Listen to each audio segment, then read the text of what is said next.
next stop is On the Radar Radio. Stand clear of the closing doors, please.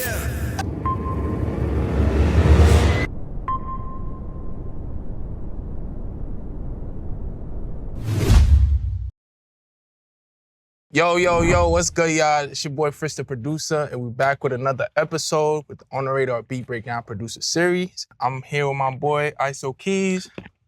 Yo, appreciate you coming through. And the one and only, Judah Weston. How you feeling? Good. Great. What about you? I'm feeling good as well. Okay. So they gonna be what record you gonna be breaking down for us today? Why so much hate? Okay. Well, specifically the song Love. Okay. Yeah. Copy. What inspires the title Why So Much Hate? Why so much hate? Because why so much hate? I think it's like there's just so much hate in the world. And I feel like there's a lot of people expressing hate that don't even know that they're expressing hate. Mm-hmm. There's a lot of people that like are fighting for a good cause, but it comes from a place of like resentment and anger, and I feel like they torture themselves with it. And then on the other side, there's just real hate that's literally, deliberately hate. I feel like, especially now, like a lot of people are resentful. Okay. Now, and a lot of people don't realize it. That's my take from why it's called that. Okay. So who came up with the name? Like, Mr. Weston came up with the name. Came up with the name because one day I was pooping on my toilet in my bed, not my bed, in my house. And is that an iPhone charger? Yeah, right here. You got it. I got you. Thank you. Oh, wait, if Day 50 calls me, pick up. Shout out Day 50. Shout out you, Day Sean. This is so raw. Basically, one day I was pooping on my toilet, and I saw this video about a woman who was killed by ICE.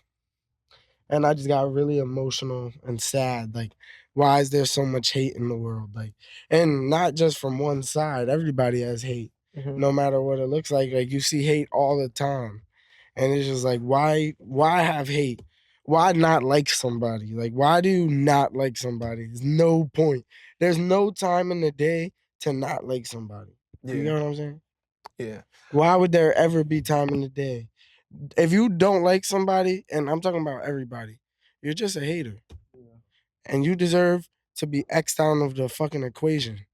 Okay, well that kind of sounds like hate. Because if you are hating in my equation, then you have to get X'd out. And the only way to get X'd out is dying. I'm just joking. Why so much hate?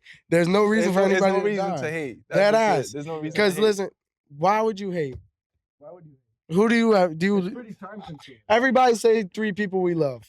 Sure. Hi, my name's Judah Weston. I love my mom. I love IsoKeys, and I love Bro on the Couch. What was the last one? Bro on the Couch. Oh, Fritz. Yo, I love my mom, IsoKeys, and Fritz. I love my mom, Judah Weston, Fritz, and Miss Corey. Oh, Kylie's gonna be mad. You gonna say her? Shoot, I love my. Oh, shoot, nah, here. You go with this guy. I got a mic. And I also love Kylie Mitchell. Okay. I got a mic. I love my mom, Judah Weston, IsoKeys, and the whole OTR family, man. What was the next question? You had a question that you wanted to ask? Yeah, I mean, just going into the project, what was like the overall approach as far as musically, like direction-wise? Because it kind of stood out to me that y'all went from like the music industry record, like I brought up earlier before we started, into the Too High to Think record. Like, what was like going through y'all mind? Were y'all in the studio during that time? Like, what about? Talk about the process. I mean, those 2 songs were made like completely different times, and I think we just decided to put them in that order. I don't think it was necessarily a super planned, thought out thing, but music industry was made in my room, and I just like played that keyboard thing or whatever that is, guitar thing, and he was like, I think Judah wanted to get on some like simple, very simple shit. and it just turned into that. And he recorded a little bit of it, and then I think he recorded the rest at Good Talk. And I don't know if it was intentional, like to put those two songs next to each other. Yeah, productions was like very simple, not overly produced or complicated. And then even like from the sound wise, like all the beats were kind of different, but it still kind of was still cohesive. Like you had a record that was like reggae. Yeah. You know? And my thing is was it hard for you guys to pick which song was gonna be on the project?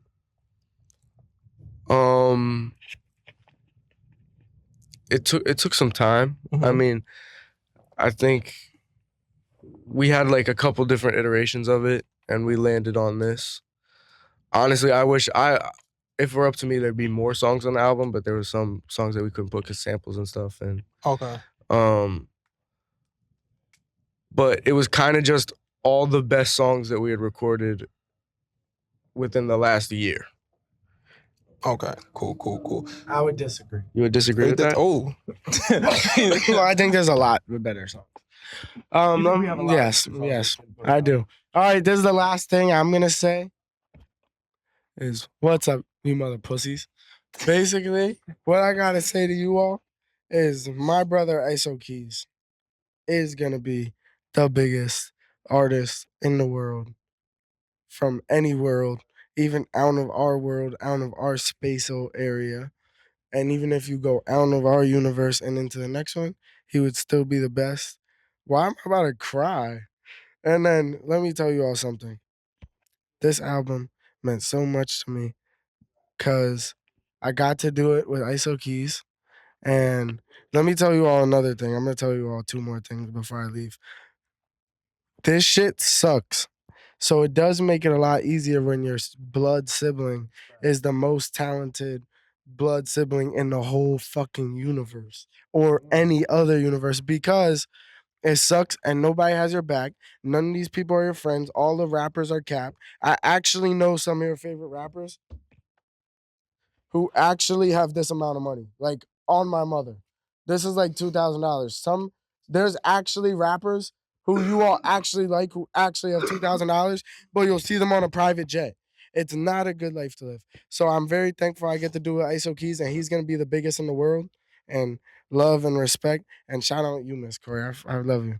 If anybody plays with Miss Corey, we're coming gang deep. Bye, guys. Give it up for Judah, man. Can I have my phone, sir? Yeah, go ahead. Thank you, brother. Nah, for sure. Appreciate having you, man. Thank you, brother. Yo, ISO, I love you, brother. Are you out? Yeah. Later. Yo. All right, back to you, ISO. So yeah, going to that now. What was your favorite record on the project? Love. Love? Yeah. Okay. And what's the reason why? Because it doesn't sound like, I feel like it sounds more like nothing else than anything else on the project. I feel like it's a very original sound. And it's also good and catchy. Okay. And my favorite moment on the album is also in that song. It's like I played a synth thing at the end of that song. Okay. That I really like. Now, when that record, when you did like from the production, from making the beat to, did all of that happen in person with Judah, or is it like you had to do the beat first and then getting Judah in the studio? Or some of the songs were done in person, where we did the whole song together. Okay. And some of the songs were like beats I had sent him. Okay. And cool. he went in the studio. Now, the last record, I forgot the name of the song. That one is a little bit different from the other records on the project. You guys were more talking. Yeah. Even though there was a beat on there, but it felt like a song. I remember I was going to work on my way there, and I closed my eyes and I'm listening to the songs, and then that song came on, and I'm like, yo, I'm thinking it's just an entry, like a interlude or like a outro or whatever, but it's like, it still feels like a song. How Judah's like talking, and then come to find out you're on there. Yeah. But I'm like, oh, you about to rap or something, but you guys are like talking. So it's like, What was that process like? We had like 3 completely different versions of that song. Mhm. Say the title of the song. Huh? Yeah. It's name called of- Last Call, right? Creative Genius? Creative Geniuses. Oh, Okay. I was thinking of the other one because we had a different song called Last Call Mhm. because we were trying to do something like I'd play Judah Last Call by Kanye Okay. on College Dropout. It's the last song, and he like raps the whole song, and then he just starts talking for like 15 minutes, and he tells the whole story of like how he. Yeah, we had like literally 3 different versions of that song with 3 different beats where we did the same thing on it, but we told a slightly different story, Okay. and like the same story, but Okay. like we worded it differently, and we landed on that one. Copy. So you think And- are we gonna hear the other 2 versions? Probably not. Okay. But I'm not gonna lie though. Probably not. That's one of them ones. And Love was the one where you says Judah was talking about I'm sorry, mama, if I'm not mistaken, right? Love was, I think so. Yeah, at the end. Yeah. 'Cause that's very like touching. I'm not gonna hold you. I don't being lyric wise, I say this all the time. Like Mm. lyrics is cool. I like flow wise, but that Yeah. was very touching. Yeah. So just overall the whole project is like something, it's not like you guys are talking about shooting and Yeah. stuff like that. This is something that everybody can relate to. That's why I like it. You know? And that my favorite song lyrically is Music Industry because he just says it. He literally just says music industry is full of bitches and it somehow sounds good on the beat. But he's just like, my favorite lyrics are the ones that are just like deliberate. You're just like saying exactly what you mean. You know what I mean? You feel like I feel- people are scared to express how they really feel when it comes to recording? I think Song? music in general, I think it's hard. It's hard to sit down and like, I try sometimes and it's even hard for me to like sit down and say something super genuine. Okay. It's like harder than just when you're talking. I feel like it's a lot easier, but like to sit down and make a genuine thing sound really good is very hard. Okay. And then from the production side of things of you making the beats and it's only you on these beats, right? Do you see yourself down the line collaborating with other producers, or have you collab with other producers as well? I have Toe on the Gas and Too High to Think are the songs that like I produced those songs. Okay. And then this artist Khalil from Triple XL, we were hanging out there like a year ago. That song was made like a year ago. Okay. And I had made that beat, and then like the that part was done by that artist. So there's a couple songs where another producer or artist added like a little thing. Okay. Okay. But yeah, I like it. I think it's probably collaboration is very important, I would say. But I haven't really gone into it yet. Like I kind of wanted to prove to myself that I could do it. Like I could just produce most of a whole record by myself. Okay. And how? No, go ahead. And I think the best albums are definitely collaborative, like for sure. And I would definitely do that. And how would you describe your sound when it comes to like your own like your solo production, aside from like the collaborating side? What do you mean? Like your style of music. Like the beats? Yeah. And where I got the sound from? Yeah. Well, I would say just like how would you describe it? Like, you know, if it's up tempo and stuff like that, you know. How would I describe it? Or if you could give it one word. One word for my beats. I don't know. I feel like I'd have so many different influences and like I try to do so many different kinds of different sound, different sounds. style of, Some of those accents. yeah, who's some producers or even artists that you listen to that influence you or inspires you? Beach Boys. When I think about Love, Mm-hmm. honestly, that song, to me, the production on that and what I was writing, maybe not the sound choices, but the production on that is like a Beach Boys song. It's almost like not even, I don't even know. It's almost like the melodies that I'm using It's like synthy are and stuff. from like that type of music. Okay. But then the sounds I use are from like more modern music or like the 80s, people like to say.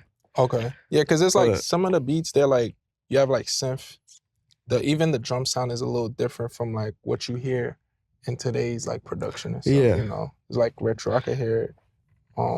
But that's definitely different. But I also try not to like put myself in like the being nostalgic just for the sake of being nostalgic box, because I think that like honestly my goal in life is just to make a sound that sounds refreshing and new and doesn't sound like things that were done before it. Like it has so many influences that you can't even pinpoint it, you know, like the best artists don't sound like the past, they sound like now. So I think like now, I guess, if I had to pick one word, is now. That's a good one.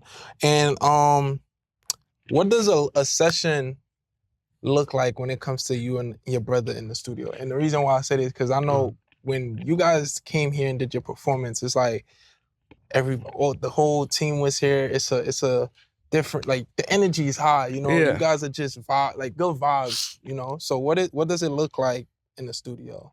I think this is where we disagree, because I like a peaceful environment in the studio, and he likes to have a bunch of people. He likes a party. But a lot of the songs that we did here, there were mad people in the studio, and I would just like sit down, make the beat, and beat it yourself. Just like beat it myself, not pay attention really to anything else. Okay. And I do think the one thing about having mad people in the studio is it makes you like, it almost helps like the creative shit flow in your head, because you don't really have the ability to like think too much. Like when you're alone making music, it's like overthinking. You start overthinking yourself. Yeah, I see. And then plus you kind of get the feedback of like how people are reacting to like certain things. Even if they don't talk, you get like the energy of what you can just feel it. Yeah. You know what I mean? That's a fact. I definitely agree with you on that. I've had sessions like that where like I'm playing a beat for the artist, and then it's like everybody's just quiet. But the moment I get to a certain beat, everybody's up, but you know, vibing and stuff. And the artists pick up off that, and then they'll select it. So it's just little things like that, though. Yeah. All right. So now that the project has dropped, you know, everybody's like bumping this. You know, just now when I went and got your brother, like I seen two people. They was like, "Oh my God, it's Judah Weston!" Like, so how do you feel about it? What's the reaction you've been getting from people? I feel great. I mean, I think this guy in my neighborhood, I was literally just had woke up, and he was like, "Yo, I love your album." I was like, I just woke up, so I was like kind of feeling crazy. But to me, the reception in person is fire, because it's not even like, I think people kind of feel like they're in on the thing, you know? They almost feel like they're a part of the thing, which I think is fire. Like, people walk up to me all the time and very rarely like are like, "Yo, let me get a photo, let me do all this." They just are like nice about it. They're just like, "Yo, I love your new album. Like, I love what you're doing," which I think is fire. And I like the reception. I like the reception that it's gotten, I think. That's good. I think especially from the fans. Like, the industry's always gonna say way more bullshit. And I think if your fans are connecting with your music in the not necessarily the way that you intended them to, because I don't think that's ever how it works, really. Yeah. But like in a genuine way, that's what matters. Okay.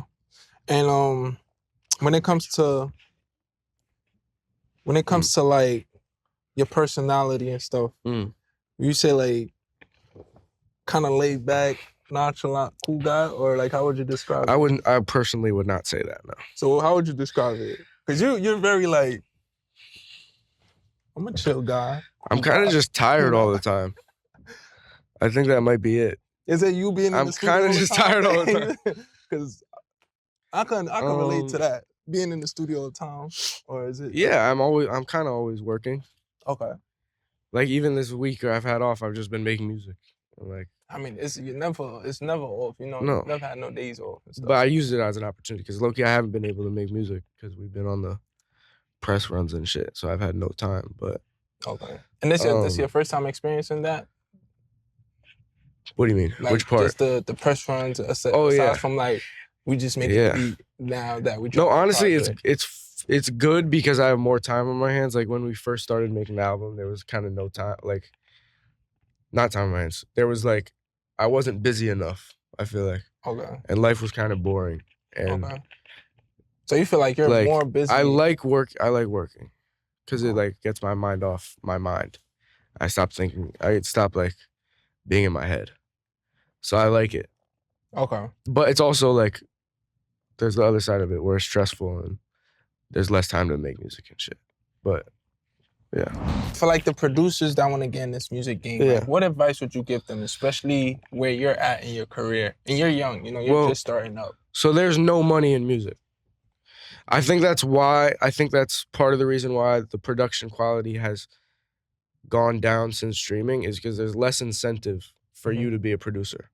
Okay. Because you're not going to make any money off just being a producer. Like, you're not going to make any money off just having one hit song or just having even a couple hit songs because nobody buys albums anymore. So I would say if you want to be a producer, you should have a brand, which is what, like, I've worked very hard to, like, be seen because having a brand is, like, the most important thing nowadays.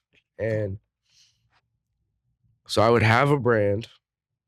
I would try to have a unique sound. I would try to see yourself less as, like, a producer and more as an artist and more as someone who's, like, bringing value to the world and less just, like, I don't know. I feel like some people, they just make beats and they're not. You say like a beat maker? Yeah, they're more like kind of making a sound and less making a song. I don't know if that makes any sense. Like, I feel like, I don't know, care about the music. Try to be yourself with the music. I feel like that's another thing that a lot of people don't do nowadays. Mm-hmm. Is like, I don't know. I mean, you treat it like your baby. Like, I don't know. I mean, you saying some gems right now. Like, that is, you know, I could definitely relate with you on that, of what you're saying. And I think that's something that the producers definitely should pick up on. Yeah. All right, so the name IsoKeys. Mm-hmm. How did you get that name? This was in, like, the 202 days with Liam and Judah, and we were, like, just chilling in my house. And I didn't have a name yet, like a stage name. And I was like, it was kind of stupid because I was thinking about triangles and, like, isosceles triangles. I was like, I don't know why I thought that was a good name because that's kind of lame, but I was like, ISO. And then Liam was like, keys. And then I was like, IsoKeys. and now people think it has, like, a deep meaning or some shit. People are like, it's like people think it's in search of or isolation or, like, people have their, I don't even know what it means. You know what's crazy? I'm thinking from the sports, the basketball, like when they be like ISO. I feel like that's a new thing though. That being a popular phrase in basketball. I just started hearing about that. Maybe it's because I don't know. People tell me that now. Nah, because I was never really into basketball. Okay. ISO is just. I mean, that's not a new term. ISO. Maybe it's because the Knicks were really popular, and then people started like, That's Jalen Brunson, like, yeah. ISO, you know what I'm saying? But that's what I kind of thought, and then it's just like, just added the keys. It's literally, you know, because I play the keys. Yeah. What's your favorite keys or, like, plugin and stuff like that? Omnisphere. There's a lot of Omnisphere on this album. Okay. There's a lot of Omnisphere, and some of the songs were done on a Prophet 5, like the synth. Tough. And I like 808s. Like, there's a lot of, like, basic TR 808 sounds on this album too. That's tough. That's tough. Yeah, we're trying to get, also with the studio, we're trying to get, like, more analog, like. Yeah. Yeah, we got one right now, so, you know. I want to eventually, like, figure out more analog too. Okay. But we didn't have the ability this time to do too much of it. But next time I want to do a lot. All right. When we get this analog stuff, you're more than welcome to, you know, So something up here. All right, y'all. So that's it for this On the Radar Beat Breakdown episode, man. ISO, I appreciate you coming through the game. Look, listen, the project, fire, love it. Keep doing your thing. You young. You got it. Thank you. For sure.